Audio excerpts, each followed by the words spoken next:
Kita lanjutkan ya.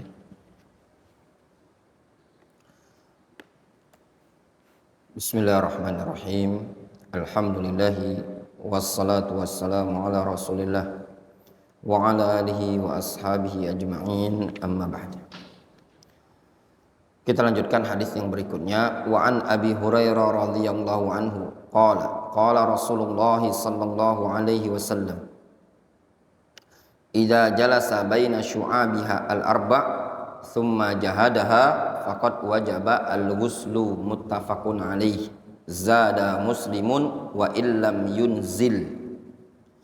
Dari Abu Hurairah radhiyallahu anhu, Rasulullah sallallahu alaihi wasallam bersabda, beliau mengatakan, apabila seseorang duduk di antara 4 cabang, seseorang duduk di antara 4 cabang seorang wanita. Ada yang memaknakan 4 cabang tersebut kedua tangan, kedua kaki. Ada yang memaknakan 4 cabang tersebut yaitu kaki dan paha. Summa jahadaha, kemudian dia bersungguh-sungguh. Yang faham-faham, yang tidak faham sudah. Faqad wajaba al-ghuslu, maka sungguh telah wajib bagi dia mandi. Wa illam yunzil, meskipun tidak keluar. Ya. Jelas? Pembahasan hadis yang sebelumnya, ikhwan, itu pembahasan yang berkaitan dengan wajibnya mandi janabah kalau keluar mani. Hadis ini menunjukkan wajibnya mandi janabah dengan sebab hubungan badan, meskipun tidak menyebabkan keluarnya sperma. Semata-mata berhubungan badan, ketemunya 2 kemaluan laki-laki dan perempuan, maka wajib mandi. Apabila kemaluan laki-laki masuk ke barang perempuan. Takhrijul hadis, hadits Abi Hurairah rawahul Bukhari wa Muslim wa zada fihi wa illam yunzil wa fi sanadi hadhihi az-ziyadah Matar al-Warraq wa huwa saduqun katsirul khata', lakin hadhihi ziyadah ja'at min tariqin ukhra inda Ahmad wal Baihaqi bi isnadin sahih. Sebenarnya lafaz Muslim yang menyebutkan wa illam yunzil ini ada perawi yang bernama Matar al-Warraq. Dia saduq namun banyak kesalahannya. Akan tetapi datang dalam riwayat yang lain, riwayat Ahmad dan Baihaqi dengan sanad yang sahih.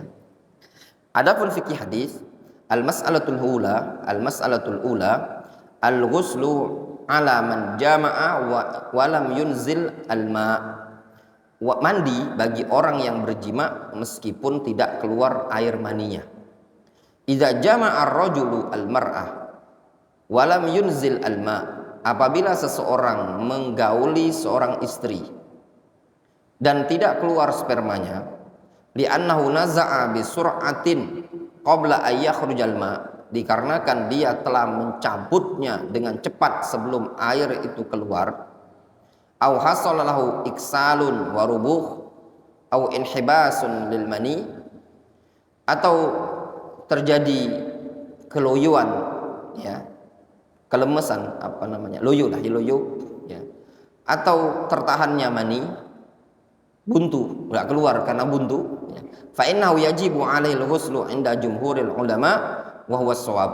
Maka menurut jumhur dia tetap wajib mandi, dan itu pendapat yang shawab. Wa daliluhu haditsu Abi Hurairah radhiyallahu anhu, idza jalasa baina syu'abiha al-arba' thumma jahadaha faqad wajaba al-ghuslu. Wa syu'abiha al-arba' hiyal yadan wa rijlan. 4 cabang itu adalah kedua tangan dan kedua kaki. Qauluhu thumma jahadaha kinayatun 'anil jima'. Kemudian dia bersungguh-sungguh, itu maknanya ungkapan dari jima. Wa qaulu faqad wajabal ghuslu ay bi mujarradil jima'. Maknanya wajib bagi dia mandi dengan semata-mata jima, meskipun tidak keluar sperma, semata-mata jima maka wajib mandi. Walam yashtarit an-nabiyyu sallallahu alaihi wasallam al-inzala aw khurujal mani. Nabi sallallahu alaihi wasallam tidak mempersyaratkan keluarnya mani tentang wajibnya mandi tadi. Intinya Nabi sallallahu alaihi wasallam mengatakan, kalau seseorang melakukan hubungan badan suami istri, ketemunya 2 khitan, ketemunya burung dan benda tersebut sampai masuk, maka wajib mandi meskipun tidak keluar sperma. Wa fi riwayatin wa illam yunzil, hadza sharih. Dalam riwayat Muslim ada lafaz wa illam yunzil, meskipun tidak keluar. Ini jelas sekali.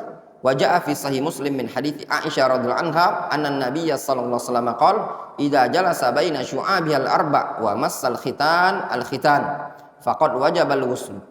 Nabi sallallahu alaihi wasallam beliau mengatakan apabila seseorang duduk di antara 4 cabang lalu khitan ketemu khitan, kemaluan laki-laki ketemu dengan kemaluan perempuan, faqad wajaba al-ghusl, maka wajib dia mandi. Faja'ala al-ghusla wajiban. Nabi sallallahu alaihi wasallam menyebutkan mandi itu hukumnya wajib. Bi mujarradi iltiqa'il khitan bil khitan, semata-mata ketemunya khitan dengan khitan. Fa zahiruhu, maka secara zahirnya wa illam yunzil, meskipun tidak keluar maninya. Nabi SAW menyebutkan dalam hadis ini apa? Kalau khitan ketemu khitan, faqad wajaba al-ghuslu, kemaluan ketemu kemaluan, maka wajib mandi. Namun ya ikhwan, tanbih, yang disebutkan oleh para ulama, wajibnya mandi tersebut kalau kemaluan laki-laki masuk ke kemaluan perempuan sampai tenggelam bagian kepalanya. Namun kalau semata nempel tidak wajib mandi. Wa amma haditsu Abi Hurairah radhiyallahu anhu al-ma'u minal ma' fa huwa haditsun mansukh. Adapun hadis Abu Hurairah yang menyebutkan atau hadis Abu Sa'id yang menyebutkan wajibnya mandi karena keluarnya sperma, itu hadis mansukh. Faqad kana fi bid'il Islam yurakhas fi amril ghusl liman jama'a ahlahu wa illam yunzil. Memang dulu di awal-awal Islam diberi kemudahan, keringanan tentang urusan mandi janabah bagi orang yang menggauli istrinya dan belum keluar maninya. Fala yajibu 'alaihil ghusl, tidak wajib bagi dia mandi. Faqad rawa Ahmad wa Abu Daud. Imam Ahmad dan Abu Daud meriwayatkan wa ghairuhuma, dan juga yang selainnya, an Abi Hurairah, dari Abu Hurairah annahu qala, Abu Hurairah mengatakan anil futya allati kanatil ma'u aminal ma' rukhsatun arkhasaha Rasulullah SAW fi awalil Islam thumma amara bil ghusli. Dari Ubay bin Ka'ab, dia menceritakan tentang fatwa Nabi SAW yang menyebutkan bahwasanya kewajiban mandi dengan sebab keluarnya sperma adalah rukhsah yang dulu dirukhsahkan oleh Nabi SAW di awal-awal Islam. Kemudian Nabi SAW memerintahkan untuk mandi. Maksudnya apa? Dulu iya di awal Islam Rasul pernah ngomong kalau keluar sperma barulah wajib mandi. Kalau tak keluar sperma tak wajib mandi. Itu di awal-awal Islam. Difahami? Rukhsah, keringanan. Wa isnaduhu sahih. Asar Ubay bin Ka'ab ini sahih. Ai kana dzalika rukhsatan fi bidayatil Islam. Tsumma ba'da dzalika amara syar'u bil ightisal ala man jama'a sawa'un anzala am lam yunzil. Iya, memang hal tersebut rukhsah di awal-awal Islam. Kemudian setelah itu syariat memerintahkan untuk mandi bagi orang yang menggaulinya, baik maninya keluar ataupun tidak keluar. Jelas? Kemudian al-mas'alatu tsaniyah, masalah yang kedua. Al-mu'tabar li wujubil ghusli inda iltiqa'il khitanain. Patokan akan wajibnya mandi itu ketika berjumpa atau bertemunya dua khitan. Apa patokannya? Ketika bertemunya dua kemaluan, kemaluan laki-laki sama kemaluan perempuan, dikatakan wajib mandi tatkala bertemu. Apa patokan pertemuannya? Alladzi alaihi jumhur ahli ilmi. Menurut jumhur, annahu yajibul ghuslu bi ghiyabi hasyafatiz dzakar kamilatan fil farji. Wal hasyafa hiya a'la dzakar. Fa in ghabat aw tawarat fil farji faqad wajabal ghusl. Kata jumhur, kewajiban mandi janabah tatkala tenggelamnya kepala zakar yang bulat itu loh, secara kamilah total, fil farji pada kemaluan wanita, wal hasyafa a'la zakar, hasyafa itu kepala zakar bagian yang atas.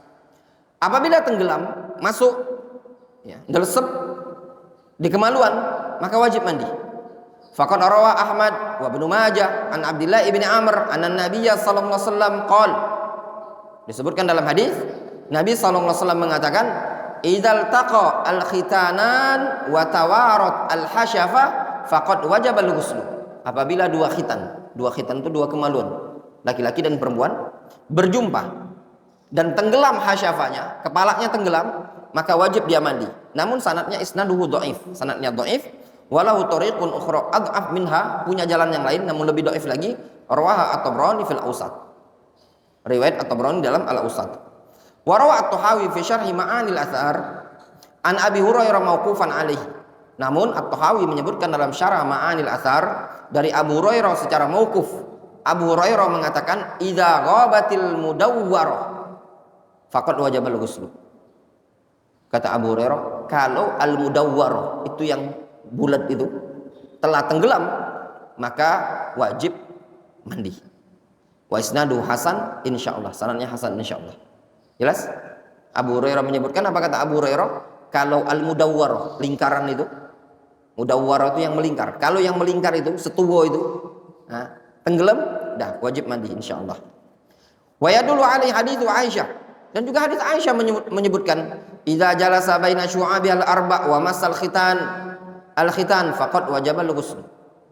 Rasul mengatakan dalam hadis Aisyah, kalau ada orang duduk di 4 cabang, kemudian khitan ketemu khitan, maka wajib mandi. Khitanur rajuli, khitannya laki-laki itu di mana? Huwal jild alladzi fi a'la dzakar. Khitan itu adalah kulit yang ada di atas kepala kemaluan itu. Itulah yang dipotong. Ya benar. Orang sunat itu kan yang dipotong kulit tutup yang ada di atas kepala bulat itu. Ya benar. Bukan dikupas sampai bawah. Ya enggak? Nah, itulah disebut dengan khitan. Rasul mengatakan kalau khitan ketemu khitan maka wajib mandi. Fa idza iltaqa hadzal khitan wa huwa al-hashafa bi khitanil mar'ah. Kalau ini khitan kepala ini berjumpa dengan khitan wanita, wa dzalika bi antarib al-hashafa fi farji, yaitu kepalanya tenggelam di kemaluan, faqad hadza khitanuhu khitanaha. Berarti khitannya laki-laki sejajar dengan khitan wanita. Wa hadza huwa iltiqa'ul khitanain. Inilah disebut dengan iltiqa'ul khitanain wa huwa rajih, dan itu pendapat yang rajih. Wallahu taala a'lam bissawab. Cukup sampai di sini.